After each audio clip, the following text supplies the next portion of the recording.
दोस्तों, स्वागत है आपका आज की बेहद बड़ी और महत्वपूर्ण खबरों में। आज हम आपको लॉकडाउन 5 व देश भर से जुड़ी तमाम बड़ी खबरें बताने वाले हैं, इसीलिए वीडियो में हमारे साथ अंत तक बने रहिए।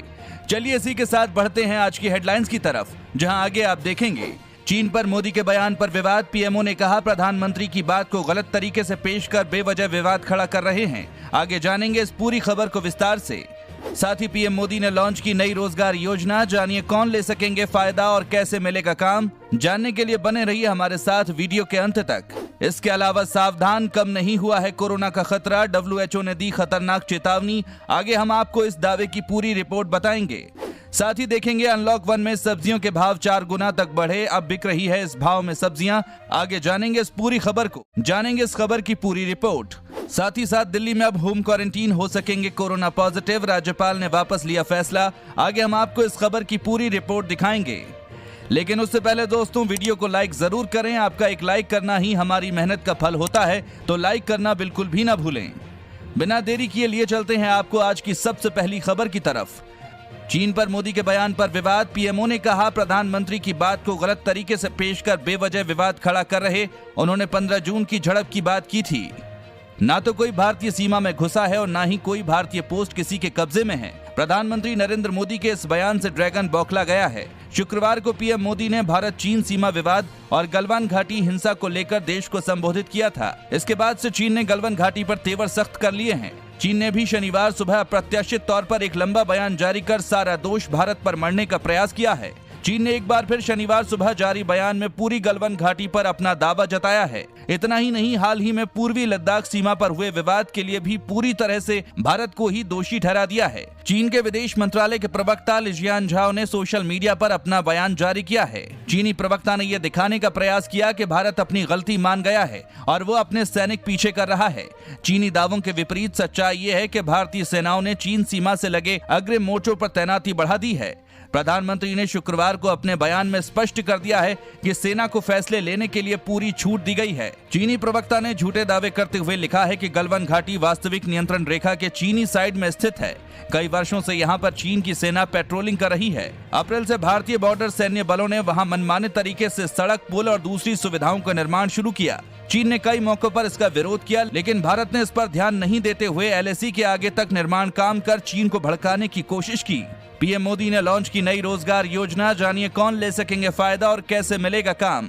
देश में कोरोना महामारी की मार झेलकर नौकरियां खोने के बाद अपने घरों को लौटे प्रवासी मजदूरों को प्रधानमंत्री नरेंद्र मोदी ने एक बड़ा तोहफा दिया है। प्रधानमंत्री ने वीडियो कॉन्फ्रेंस के माध्यम से गरीब कल्याण रोजगार योजना, PM गरीब कल्याण योजना लॉन्च कर दी है। प्रधानमंत्री द्वारा इस योजना को लॉन्च करने के बाद इसकी मदद से प्रवासी मजदूरों को अपने घर के पास ही काम मिलेगा। ये एक तरह का अभियान है जो 125 दिन तक चलेगा और इसके तहत देश के 116 जिलों में हर जिले के 25,000 प्रवासी मजदूरों को रोजगार दिया जाएगा। इस योजना के तहत गांव में ही इंफ्रास्ट्रक्चर से जुड़े 25 तरह के काम दिए जाएंगे और इसके माध्यम से प्रवासी मजदूरों को काम मिलेगा। इस योजना से जिन राज्यों को फायदा होगा उनमें बिहार, उत्तर प्रदेश, मध्य प्रदेश, राजस्थान, झारखंड और ओडिशा शामिल हैं। इन राज्यों के अलग अलग जिलों को इस योजना से जोड़ा गया है और इनमें सबसे ज्यादा बिहार के 32 जिले हैं। इस योजना के तहत लोगों को इंफ्रास्ट्रक्चर से जुड़े कामों के तहत रोजगार मिलेगा, जैसे कुआं, तालाब निर्माण या फिर सरकारी भवन निर्माण, रिपेयरिंग, मंडियों में भंडारण के लिए मजदूरी या गाँव की नहर या सड़क के निर्माण या मरम्मत का कार्य मिलेगा। योजना का लाभ लेने के लिए आवेदक इन 6 राज्यों में से किसी एक का नागरिक होना चाहिए। इसके अलावा आवेदक के पास आधार कार्ड होना अनिवार्य है। उसके पास निवासी प्रमाण पत्र होना चाहिए। रोजगार केवल 18 साल से ज्यादा उम्र के लोगों को ही दिया जाएगा। सावधान, कम नहीं हुआ है कोरोना का खतरा, WHO ने दी नए और खतरनाक चरण की चेतावनी। जिस WHO ने चीन के साथ मिलकर कोरोना वायरस को पूरी दुनिया में फैलाने का काम किया है, वो अब दूसरे देशों की सरकारों पर संक्रमण न रोक पाने का ठीकरा फोड़ रहा है। विश्व स्वास्थ्य संगठन के प्रमुख टेड्रोस एडहोम घेब्रेयेसस ने कहा कि इस समय दुनिया के कई देशों में कोरोना संक्रमण अपने सबसे नए और खतरनाक स्वरूप में है। दुनिया महामारी के एक नए और खतरनाक चरण में है। अधिकांश लोग घरों में बंद रहकर तंग आ गए हैं, लेकिन हालात अभी सुधरे नहीं हैं। वायरस अभी भी तेजी से फैल रहा है। अमेरिका के साथ ही दक्षिण और पश्चिमी एशिया में भी बड़ी संख्या में नए मामले सामने आ रहे हैं, जो कि चिंता का विषय है। कोरोना वायरस का प्रकोप लगातार जारी है। अमेरिका और ब्राजील इसमें सबसे ज्यादा प्रभावित हुए हैं। गौर करने वाली बात यह है कि दोनों ही देशों के राष्ट्रपति शुरुआत में वायरस को हल्के में लेते रहे और कड़े उपायों का खुलकर विरोध किया। आज परिणाम सबके सामने है। ब्राजील में कोरोना संक्रमितों की संख्या 10 लाख के पार पहुंच गई है। WHO चीफ ने कहा कि कोरोना वायरस अभी भी तेजी से फैल रहा है। ऐसे में सोशल डिस्टेंसिंग, मास्क पहनना और हाथ धोने की आदत डालना जैसे उपायों का पालन किया जाना बहुत जरूरी है। उन्होंने कहा कि प्रवासियों में कोरोना संक्रमण का खतरा अधिक हो सकता है। 80% से ज्यादा प्रवासी विकासशील देशों में रह रहे हैं। कोरोना संक्रमित हुए ज्यादा कमजोर। दोस्तों, आपको बता दें कि कोरोना वायरस को लेकर शोध की तादाद भी बढ़ती जा रही है। हमारे पास तमाम तरह के शोध अब उपलब्ध हैं। ये कैसे फैलता है, किन हालातों में ज्यादा असर करता है, वगैरह वगैरह। आजकल कोरोना वायरस को लेकर बिना लक्षण वाले और लक्षण वाले मरीजों के अंतर से संबंधित हुए शोधों की ज्यादा चर्चा है। इनमें से एक शोध ये बता रहा है कि जिन मरीजों में कोरोना संक्रमण के लक्षण दिखते हैं, उनका इम्यून सिस्टम उन संक्रमित लोगों से ज्यादा मजबूत होता है जिनमें लक्षण दिखाई नहीं देते। हाल ही में 2 तरह के कोरोना मरीजों में अलग अलग शोध होना शुरू हुए हैं। एक वे मरीज जिनमें कोरोना संक्रमण के लक्षण स्पष्ट दिखाई देते हैं, लेकिन इनके अलावा कई संक्रमित लोग ऐसे भी हैं, बल्कि ज्यादा तादाद में हैं, जिनमें कोरोना के लक्षण दिखाई ही नहीं दिए। यहाँ तक कि संक्रमितों को पता ही नहीं चला कि वे संक्रमित हैं। शोध में ऐसे ही मरीजों के बारे में कहा गया है कि उनकी इम्यूनिटी का स्तर वायरस के खिलाफ काफी कम रहता है। साथ ही दिल्ली में अब होम क्वारंटीन हो सकेंगे कोरोना पॉजिटिव, राज्यपाल ने वापस लिया फैसला। देश की राजधानी दिल्ली में कोरोना वायरस के संक्रमण में रफ्तार देखी जा रही है। हर दिन हजारों की संख्या में कोरोना वायरस के मरीज सामने आ रहे हैं।